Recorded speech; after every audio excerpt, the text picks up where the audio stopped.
November 1, Lima, Quebec, N1LQ. November 1, LQ, Roger, Roger, and what's the name there? Roger, Roger, and what's the name there? Where did you come back to, Jim? Yes, sir. What is the name, LQ? What is the name, LQ? Yeah, this is N1LQ. Hello, Jim. My name is Dave, December Able Victory Echo. We're located a bit north of Boston, Massachusetts. I'm hearing you variable today, but on average about a 5 and 8, over. Yes, sir. Well, I'm pedaling just as hard as I can, and Mother Nature is helping from time to time. Dave, what radio are you running, sir? Dave, what radio are you running, sir? Jim, I'm running a radio you probably have never heard. It is built in Bulgaria in limited quantities. It's called an Rgo-One, Rgo-One, designed and built by a Bulgarian ham LZ2JR, QSL. Roger, Roger. Now, what's the output power of that radio? It is on phone about 40 watts, 40 watts, over. Roger. Looks pretty good. Does it have a compressor on it? It does not at this time. It's an unfinished project.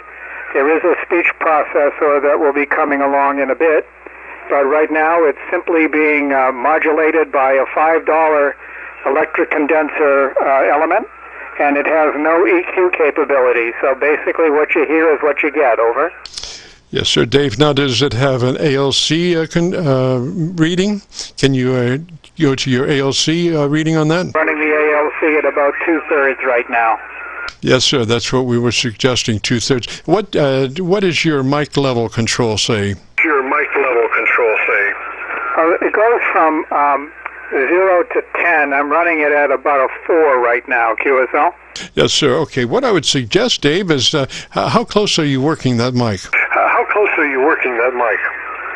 It's a headset, and I'm working it at about 4 inches from my mouth. Okay, I would take that boom mic.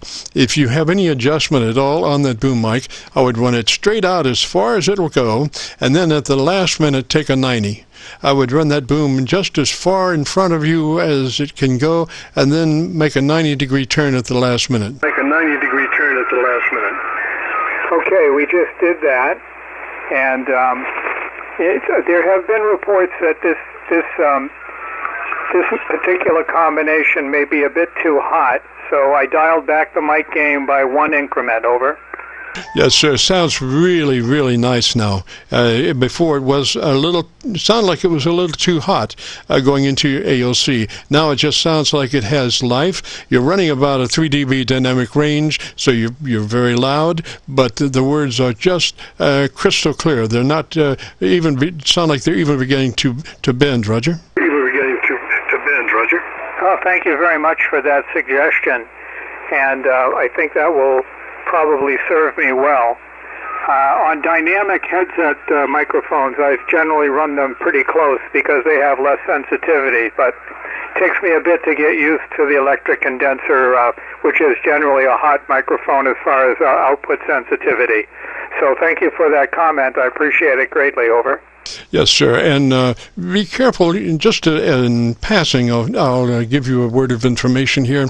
When you get down to a level like a 1 on your mic gain, just think about that as being maybe too hot for the radio, and you want to maybe back off the mic or put a pad in the mic so you can keep that volume up there at around a 4 or a 5 where it normally would be. And I just mentioned that in passing because I did have this situation I have with my stuff is I have a bunch of audio stuff, long leads and high levels going to low levels and stuff, and I have found that you want to try to keep that output going into the radio at about a 4 or 5 mic level if you're using a mic input, and that will keep it well above the distortion level, or should I say well below the distortion level, and you run into that down around 1 or a 0.8 of the mic gain control, Roger.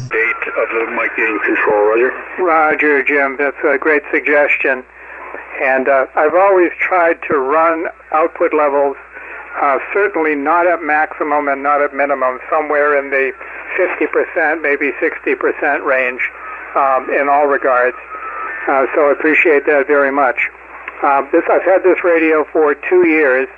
It is a very, very lovely receiver. I mean, the receiver, I've listened to a lot of receivers, and this receiver is extremely quiet.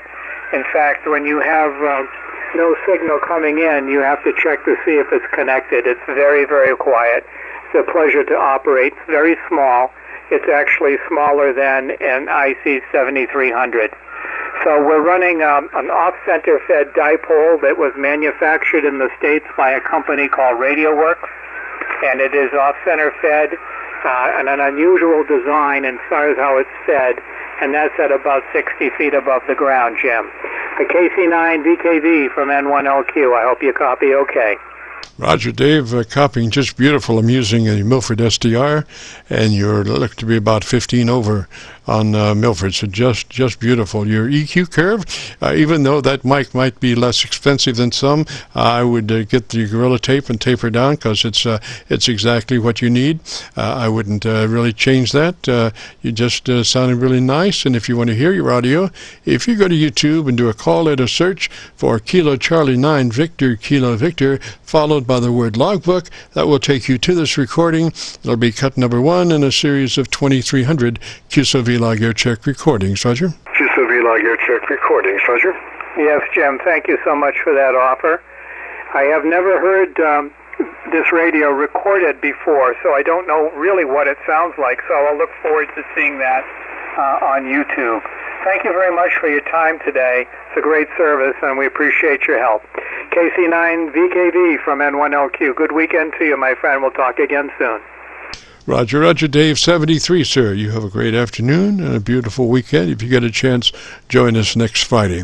This is the Friday afternoon Qso-Vlog Net. If you have a radio you want to check out, give me a shout.